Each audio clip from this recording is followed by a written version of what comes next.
A linked list is a data structure that represents ordered nodes. Here we have a singly linked list. Each node has a value and it has a pointer to the next node. If this were a doubly linked list, we would also have pointers to the previous nodes. Elements of a linked list are accessed in linear time. They cannot be accessed in constant time the same way you access elements of an array by the index. That means in order to access node 3, here first you have to step through node 1 and node 2 to get there. Let's look at a common interview problem. Given the head of a linked list, determine if the linked list has a cycle in it. A linked list has a cycle if the list has a node that can be reached again by following the next pointers. This singly linked list does not have a cycle in it. Each pointer points to a unique node.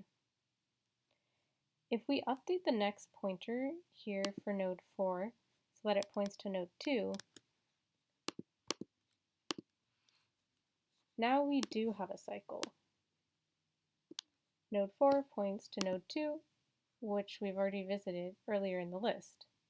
Before we get into the problem, let's write a simple class in Python to represent a node. So we'll call the class listNode, and then we need to add the init method as a constructor for our class. This init method will be automatically invoked when we create a new instance of the class. So use the init. Python convention is to have the first argument be self, so we'll add that in there, and then we know each node is going to have its own value, and it's also going to have a pointer next. Then inside the init function, we'll just set these values equal to the arguments that are passed in. Great, so it is possible that we don't have a next value. Let's think about the last node in our linked list. If we don't have a cycle, it's just going to point to none. If we do have a cycle, it is going to point to another node in our list. But let's just initialize the next value to none to take care of that case. Back to the problem we have presented. Basically, we want to answer the question, if I step through this list, will I end up revisiting a node that I have already seen? So my approach is to walk through this list and keep track of the nodes that we have already seen.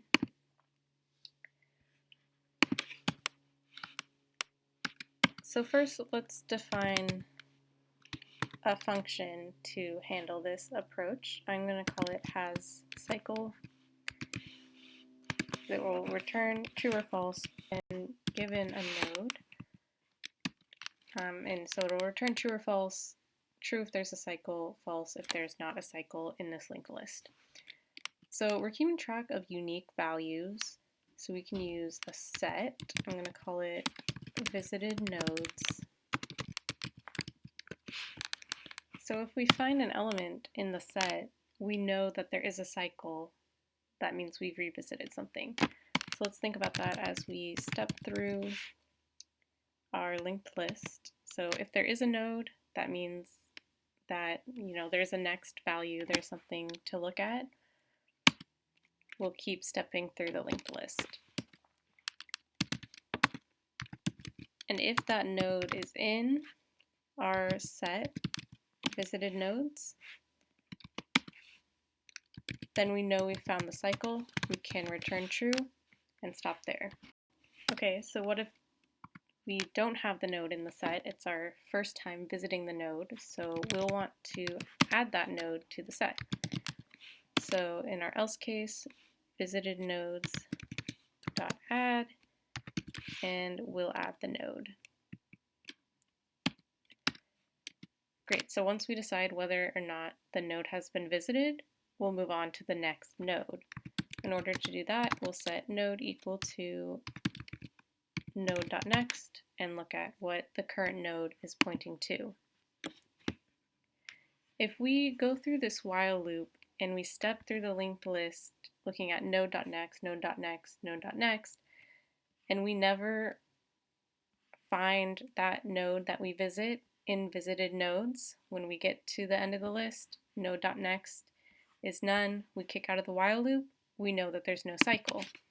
So let's take care of that. When we exit the while loop, if we don't exit on line 13 returning true, we know there is no cycle and we return false. Now we have a list node class to represent nodes in our linked list, and we have a function hasCycle to determine whether or not a singly linked list contains a cycle. Let's try it out. I'm going to follow this example as reference. So let's create our first node. I'll just call it my node, and then we'll use the list node class and just give it a value of 1, like our example. Okay, so we want that node, my node, to point to the next node with a value of 2. So we'll do my node.next equals list node and give it a value 2. The next node is going to be my node.next.next because our original node is pointing to this node with a value of 2, which means this node with a value of 2 is pointing to whatever the original node.next.next points to. So that's why we have multiple next lists there. So then list node 3, and finally let's do my node.next.next.next is equal to list node with the value of 4. Okay, so now we have this list that we saw earlier represented without the 2. We're just going to stop there, and then we know this default next will be none because we set the value default to none. At this point, we expect that if we run hasCycle on my node, that there is no cycle because 4 is pointing to none. We never point back to any of these existing list nodes. So let's test that and print hasCycle and pass in my node.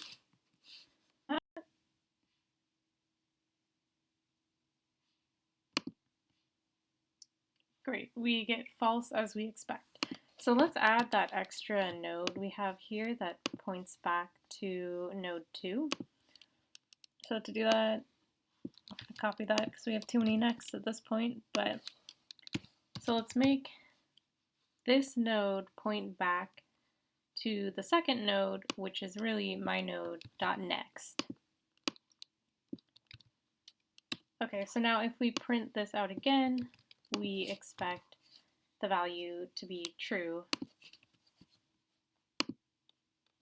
Great, so before we add this pointer back to 2, the value is false. When we add the pointer to the second node, it is true. That's what we expect. We should also add some more test cases. You'll want to test an empty list. So if we set my node equal to none, we print it out again, we expect our third print statement to return false again. So you can just run that. So what is the time complexity? Well, we're just stepping through our list, and we said earlier that is linear time, so O of n. If we think about space complexity here, we're really just keeping track of this set called visited nodes, so that's also going to be O of n. So not too bad, but there are further optimizations you can make to this algorithm, such as using fast and slow pointers, so I'll link to some reading on that down below, but there you have a simple way to find whether or not a linked list has a cycle.